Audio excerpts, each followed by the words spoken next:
Hi, good morning. So we are here, we're chilling, we're doing our thing. It's great. Watched Agatha All Along last night. And spoilers if you are watching that. So if you're watching, scroll away if you haven't seen the latest episode. And episode 6 or 7, whichever one just came out.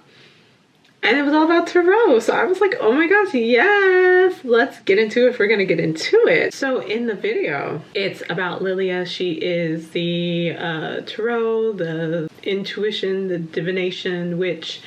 And so she has been calling out tarot cards the entire series or season. And so she talked about her High Priestess, and like Jen is the High Priestess, and Agatha as the Three of Swords, and then Alice as the Knight of Wands. I thought she was saying Nine of Wands, so I'm glad I got to see that it's the Knight of Wands. And then, we find out that the teen is the Magician, and Rio's card obviously is the Death card, and Lilia is the Queen of Cups. Okay, I can see it, because Queen of Cups is, yes, one of the best cards you can get in your tarot reading. But Queen of Cups is also a card about getting to this place where you're able to like actually listen and synthesize your intuition, being able to actually like put all the information together. The High Priestess is the archetype of connection to our intuition, of other ways of knowing, of our unconscious and of spirit and things like that. But the Queen of Cups is like the actual putting it into practice, right? It is the embodied experience of that type of energy. And so I was predicting as we were watching the show, I was like, oh, okay, she's either going to get to a point where she's going to sacrifice herself for everybody else because she understands kind of how all this is working, and she's able to kind of read through what's going on and put it into practice, like do the altruistic, super caring thing. And realize that like other people are able to fill her cup, and so she's able to then care for other people. Real Queen of Cups stuff. And yeah, that's what we saw happen, and I thought it was just a really beautiful episode. People seem to be really sad about it. I didn't think it was sad. I thought it was very empowering, because I was like, her whole life she has been falling, right? She stopped seeing her visions because all she saw was death, and so it was really upsetting to her. And we get into this fixer space, right, of wanting to care for others, wanting to be the person who makes everything better. You see something bad that's going to happen, you're going to intervene and you're going to make sure it doesn't happen. And for her, instead, she was just like, I can't stop it. That was her big thing, was that her whole coven, when she was growing up, ended up dying from a sickness, and she couldn't stop it. And I always think that's so interesting, because it's like, you get these visions, or you have this ability to kind of foretell the future. You can read the patterns and such, and you can't stop that. But you're supposed to have the information in order to be able to respond to it, to be able to maybe protect yourself, protect other people around you, to do what you can, right? But we get into the space of feeling like we can control the outcome if we know what's coming. And it was really interesting where she has this switch between, she said, I was falling, I am falling, and then I will fall. It's this finality of this realization of, I'm not seeing the future in order to predict it and change it. I'm seeing it to know what's going to happen. And it's kind of this acceptance of, this is what is coming. This is how we get there. This is how you protect people and you save people, and you do what you can in the moment. But we also get the Tower card, huge emphasis on the Tower card. I kind of have like a slight obsession with the Tower card, because I just think it's really interesting. Oh, well, you're sitting on my cards. 1 second. So we have the Magician card that is represented by the teen, right? So we see this individual holding this tarot card, or this wand, up to the sky. We have on the table a pentagram, a pentacle, a cup, and we have what is that? Is it a sword? Yeah. And then he's standing at the table. We can't really see both of his legs. We can't see all 4 legs of the table. So we know that it's like not the most stable, not the most secure situation. We see that hand is pointing up and one hand's pointing down with a infinity sign over his head. So like coming to this space of like absolute thought, being able to direct one's will. That is the wand facing up towards the sky, and then being able to utilize that, transmute that energy, and be able to pull it down into the earth and manifest what it is that we desire by using all the elements and our wisdom. So like great potential towards being able to create new things. I'm going to talk about the wands, so I'm excited to get there. Here's the death card, traditional death card. This is Rio's card. And in the traditional death card, what we have is this isn't even the traditional death card. This is like a more updated version. I might go pull my other one that's a more traditional version. Oh, here we go, our Queen of Cups. This is the one you'll usually see. And so with the Queen of Cups, we have a woman sitting on her throne. She has her cup in her hand. She has her feet upon the ground. The water is running through them. Her robes are falling into the ground. We have a little cherub on the side. We have some cherubs at the top. She's very comfortable. She's not facing us, but she's very comfortable. She's looking down at her own cup. I always call this kind of my self-care cup, like understanding you have to care for your own heart. We have the High Priestess, which is Jen's card. As you see here, we have the two pillars with a J and a B on it, and these are pillars that can be associated. Some people have said that it is related to this idea of like the pillars of the temple in Judaism, or but also like this idea of one's black, one's white, going within the balance between, as above, so below, a continuation of the Magician card. As you can see, like he has the energy, she has the energy, he's standing up, he's active, she is sitting down, she's more of like, she's already kind of gained the knowledge, gained the wisdom. And you can also see she holds a book in her hand. There we go. She has a book that she's holding. It says T-O-R, I think it's T-O-R-A. So some people are like, if you arrange it, then it could be Torah, Toro, She has the moon at her feet, so she has that wisdom. She has those additional ways of knowing, and we have to go through this moment of getting to know the High Priestess because she guards kind of not guards. I would say she just stands before this this separation between like who we are now, who we are in the physical, who we are in our present state in the real world, and our unconscious self, but also the mystical spiritual self. So she has like also this crown with the orb, and then the kind of horns, very Isis. She's often related to Isis, the goddess. And so Isis is the High Priestess who is able to initiate people into the path of spirituality, into like the secondary life. She initiates Osiris as the king of the undead, all these other things that she has going on. I said the undead as the king of the dead, when Osiris is cut into dismembered and then put back together. And so she is the bringer of life. She goes through that separation. Let me see. Pull out some of the other cards here. It's funny because she mentioned the hermit, and I was like, ooh, she sees herself as the hermit, pulled apart, separated on her own, having to go through her own kind of path of finding her wisdom. I want the swords. We have the Knight of Wands, rushing into battle, not thinking things through, not taking your time, not being prepared, coming up against obstacles that you are not sure what to do with because you're just basically on vibes. That was Alice's card. Let me see if there's any other one that I want to pull out. The teen talks about the chariot. He's like, you've got these two lions, these sphinx pulling this horse and carriage, and she's like, it's the chariot. It's literally written on the card, and yeah, it is. It's literally on the card that it's the chariot. So I just think that's hilarious. And Agatha's card, the Three of Swords. And so in the Three of Swords, you see that there are these clouds, we see rain, we see a heart pierced by three swords. And one of the things I think is always really fun about the Three of Swords is that the swords cards are intellect, they're the mental, they're air energy, unless you're going with the idea that they switch them around and the swords are really fiery energy, but we're going to just go with their air energy. They are, like I said, the intellect, the mind, meditation, spirituality, our connection to the spirit, meditation, writing, reading, anything that has to do with communication, words, and the mind, right? And so, but when we talk about the Three of Swords, is directly like textbook, it's going to be sorrow, grief, and heartbreak, breakup, things like that.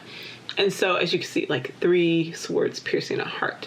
But one thing that I always think is really interesting to talk about with the Three of Swords is that, remember, it's about the intellect, it's about the mind, it's about our spirituality and our practices. So when we're talking about like, why would something that's so connected to our emotions be falling into the sweet related to the mind and how the mind impacts and flavors, I guess you could say, our emotions, right? And our viewpoint and things like that. But with the Three of Swords, and I want to get the Two of Swords out because that one's very relevant to where we're getting with this. Here's my Four of Swords. And my Five of Swords. I want that one too.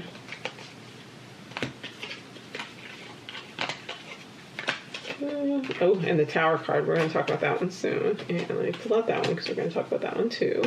We'll do the Three of Pentacles as well.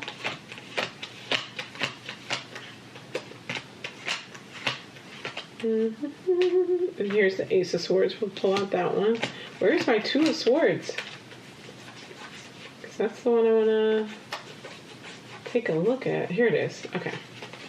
Alright, so before we talk about the Three of Swords, it's good to talk about kind of the beginning. We have this hand holding a sword coming out of a cloud. So like a realization, a new way of looking at things, a new way of thinking about things. We also have these yods. They're these like fiery, they're little like symbols. And so they represent this like fire of the imagination, fire of the spirit, like awakening. So there's yods in each one of the ace cards except for, I don't remember which one. One of them doesn't have yods in it.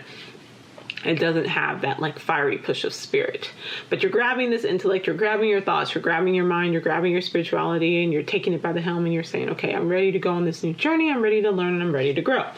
Then we get the Two of Swords. And in the Two of Swords, you see we have this individual sitting here on a chair, and they have two swords in their hands crossed over their chest.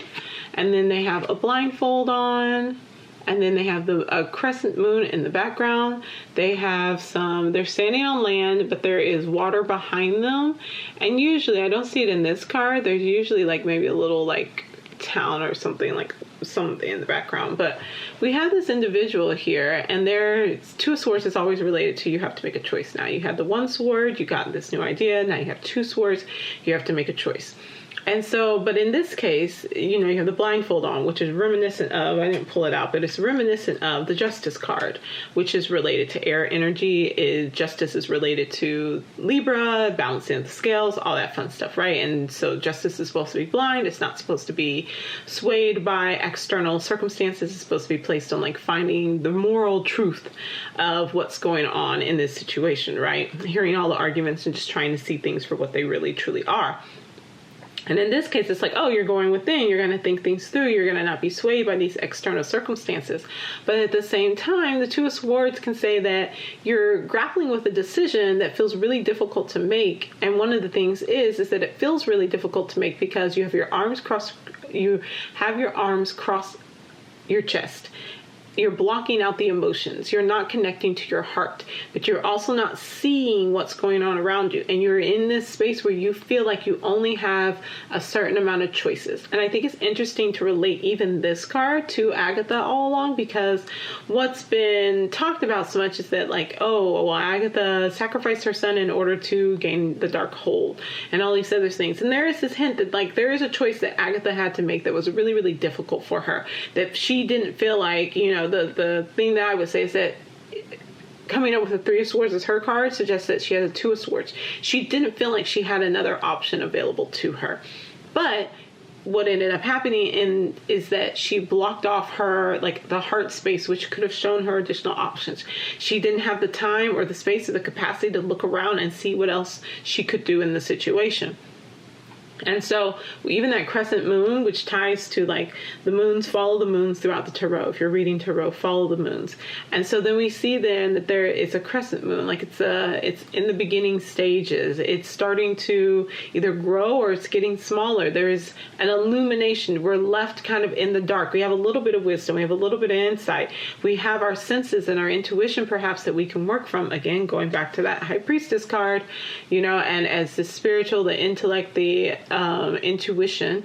We have a little bit of an in touch with our intuition to work off of, but we don't have as much information as we probably should. We're very early on in the suite. We just came from the Ace of Swords, and now we're at the Two of Swords. And what happens then is that if you decide to stay in this space and you make this choice based on what limited information that you have without seeking to find more information and to take your time and be inquisitive, is that you may find yourself then continuing on to the Three of Swords. And in the Three of Swords, like I mentioned, we have the clouds, which, reminiscent of Ace of Swords. All the aces have a hand coming out of the cloud, but we have the clouds. They're thunder clouds. We have the rain coming down, and then we have the heart pierced by three swords. So you go from the space of having these two swords to three swords. Now that heart space that was blocked, that you weren't maybe as in touch because you were trying to be really logical. You were trying to utilize your resources and your skills. Now that heart has been pierced open. You cannot hide from it anymore. So that is the connection kind of between the thought processes and between the emotions that come from making choices that feel like they're breaking our heart. So you could literally have a broken heart from this decision, from this thing that has played out. But we also have this space of like the storms in your mind, right? The overthinking, the feeling, the turmoil and the pain and the thoughts that bring you into this emotional space, and how our thoughts impact our emotions. The other thing, though, with the Three of Swords is always that, have you learned your lessons from the things that broke your heart? Have you learned the lessons from the difficult choices that you've had to make? But also, we talked a little bit about how the idea is that you think you only have this limited amount of choices, but if you were to put the swords down, uncross your arms, allow for your heart to be open, to take the blindfold off and to look around you to gather more information, you would see that there's actually more options available to you.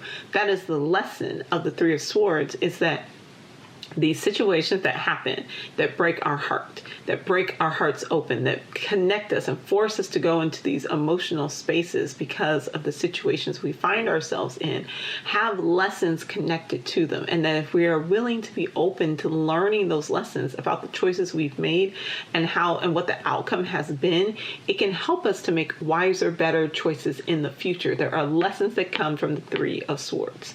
And the Three of Swords is imploring you, is asking you, have you learned those lessons? If we were to tie this one back to Agatha All Along, to me, I see that her in the Three of Swords as, yes, the sorrow and the pain of having to make the difficult choice of whatever happened with Nicholas Scratch, her son, and however she went about being able to actually get the dark hold, the things that happened with her coven back in the day, the things and the stuff that has happened to her now, is that she's been put in these positions where she feels like she has to make these really difficult choices, and they're choices that always end up leaving her in a space where she feels a lot of pain and a lot of sorrow, but she can't express that because she's been painted in this certain light, and no one ever believes her when she does say these things.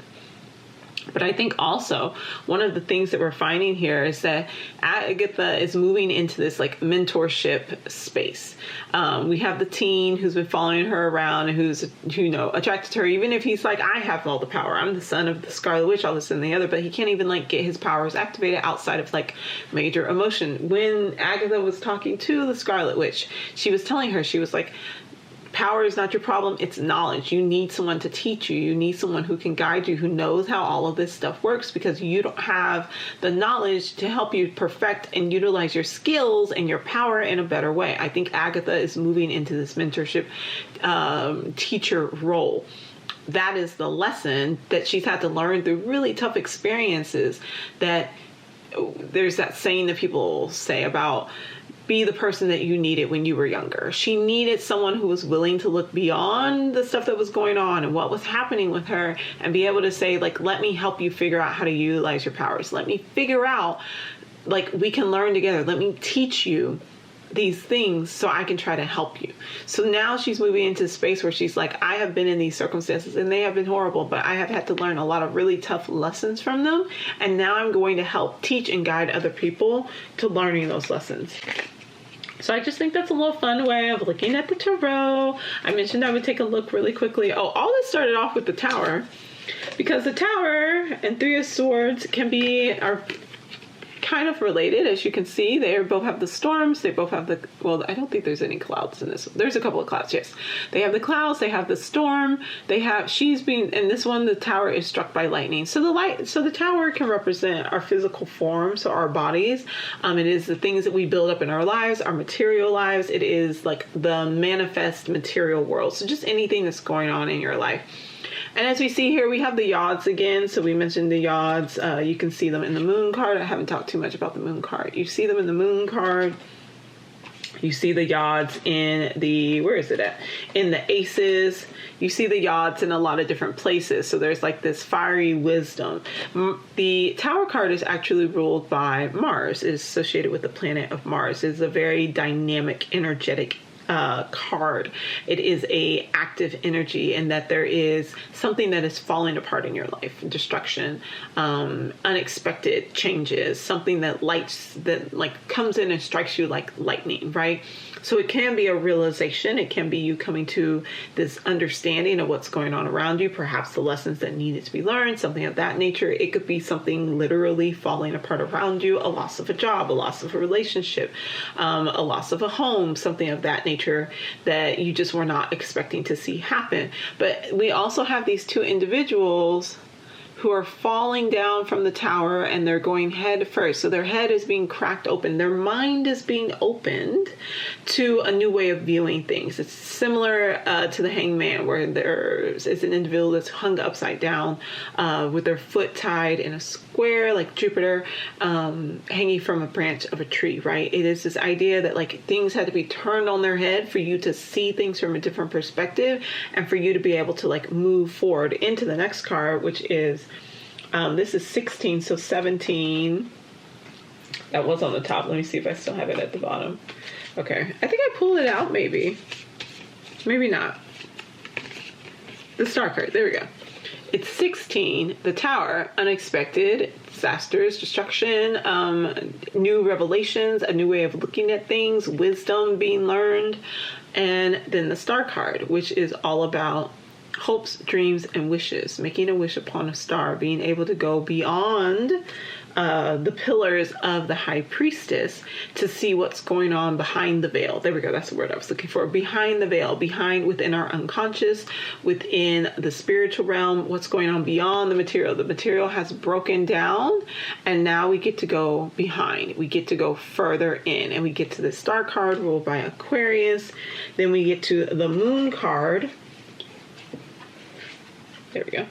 We get to the moon card, which is like mysteries, the unexplained, the things that we cannot always see and know. And so we have the moon card here. We saw the moon card similarly in the Two of Swords. So there's a lot of connections between these ideas of being broken open, changing our mind, changing the way we look at things, our spirituality and our practices, our physical world, and how we bring about manifestations and changes, how we respond to changes, and this idea of psychological and spiritual growth. And so as we see kind of this path that's following through with these different connections and looking between the moons and different cards, the yachts and different cards, there are yachts in this card as well. So like a connection between spirit and our souls and our unconscious and the energy that goes on outside of what we can see with our eyes.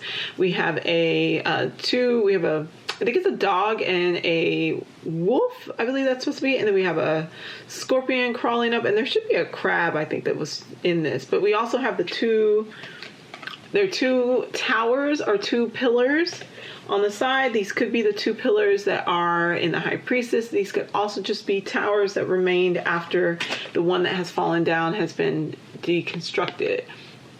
One of the things I think is really interesting, and there's mythology that can be connected to the tower. It's always interesting. Most people think Tower of Babel, but I'm starting to think about the tower in the myth of Psyche and Eros. In the myth, Psyche is seen as this really beautiful woman, and that people begin to compare her to Aphrodite. They worship her. Instead of worshiping Aphrodite, they make offerings to Psyche instead.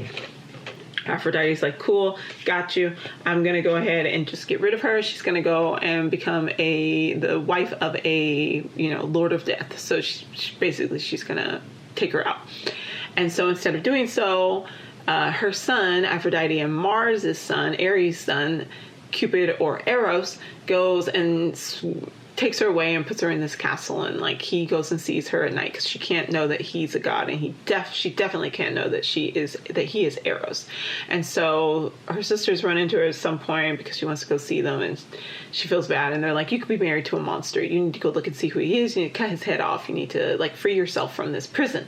And she becomes suspicious, and so eventually she's like, okay, I'm gonna do it. She takes the lantern has oil in it, she lights the lantern, she falls in love, with Eros. She accidentally, while she's leaning in to look at him, pricks herself with one of his arrows, and then of course, now she's under kind of Eros' spell, but she's already been in love with him, she's been sleeping with him, she's pregnant at this time. But in her leaning forward to look at him, and her curiosity is one of the major points about Psyche. It's about understanding who we are, going beyond the veil, breaking down our material world in order to see what's going on beyond that, what's going on within our own psychological world, and bringing those two things together is curiosity. It's a lot of mercurial energy. The Magician, which is connected to Mercury, and this idea of like wanting to transmute, transform things, change things. But anyways, so she goes and spills some oil on Eros, and he wakes up, and so he's like, oh, gotta go, I told you, you can't see me, you can't know I'm a god.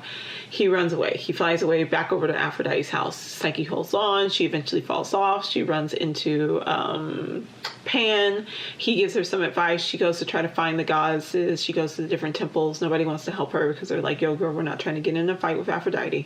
She eventually gets to Aphrodite is not nice to her, she sends her through these different trials, and the last trial she says you have to go down into death and you have to get some of Persephone's beauty and bring it back to me. And so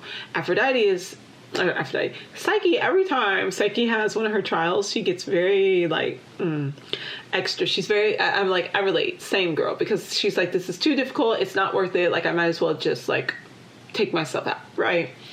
And in this case, she's like, well, what's the fastest way to get into death is to literally no longer be living. So she goes up to a tower and she's going to throw herself off of the tower. And the tower is like, girl, you're so dramatic. Please, like, let me give you some wisdom, tower being struck by lightning, so that you can maintain your physical form and you can go down into death and you can complete your task successfully. And it gives her all the tips, the tools, like the tricks, everything she needs to know. And she is able to successfully kind of finish her task, but we'll get into that another time. So the tower here is literally like a realm of wisdom. It is a way of knowing. It is something that is outside the norm of the realms of how we usually gain information. Its connection to the sky means it's closer to spirit. Being struck by lightning means that it has insights and unexpected energy. It has that force of will, the energy of Mars. And so I just think it's a really fun way of looking at tarot and seeing the connections between them, and hopefully show that you're watching and you're loving. Thank you for watching. If you like this video, if you'd like to see more from me, like, comment, and subscribe. If you'd like to get your own tarot reading, or you'd like to sit and chat about some tarot things, you can book some time with me. You can go through my website, www.theblissinstitute.org. Thanks for watching, and I'll see y'all later. Bye.